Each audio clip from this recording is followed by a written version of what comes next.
Во текот на денешниот ден имавме најмалку 41 пожарно отворено и шумски пожари.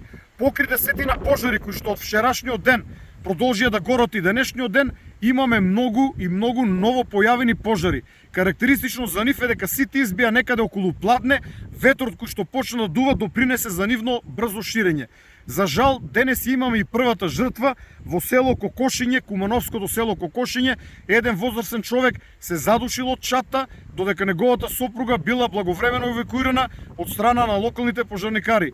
Изразувам длабоко жалење за овој човек кој што го загуби својот живот во овие денешни пожари, но пожарите зафатија 12 села.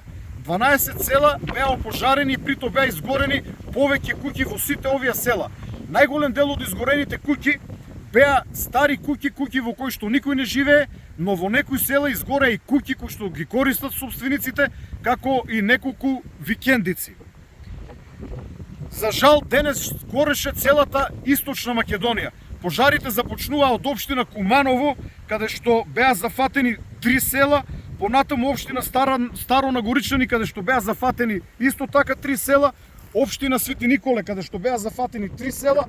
Ова зад мене е селото Малино, во кое што има можеби 20 изгорени куќи, од кои што најголемиот дел се стари и напуштени куќи, но неколку куќи се уште се користени од собствениците.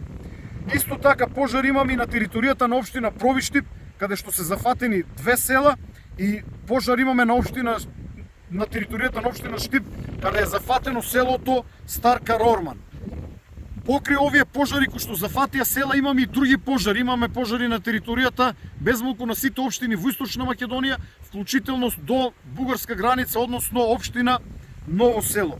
Повторувам, пожарите започнаа во исто време некаде околу Пладне.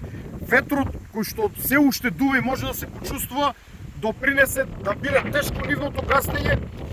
Трите Р трактори на дирекцијата за заштита и спасување, како и хеликоптерите на МВР и армијата, ги користиме во текот на целиот ден, но истите немаа голем ефект поради силниот ветер и големите пламени јазици кои што се движеа со голема брзина. Во овој момент се обидуваме да ги локализираме пожарите на начин што ќе ги заштитиме сите населени места. Некои од нив веќе се обезбедени, барем оние делови кои што останаа неоштетени од огнот, а во текот на ноќта ќе се продолжи со обезбедување со тешка механизација на сите оние села кои што може да бидат зафатени од пожарите. За жал, пламени јазици се движат и кон градот Свети Николе. Се надеваме дека пожарот ќе го пресечеме доволно далеку од градот за истиот да не дојде до објектите кои што се дел од предградието на Свети Николе.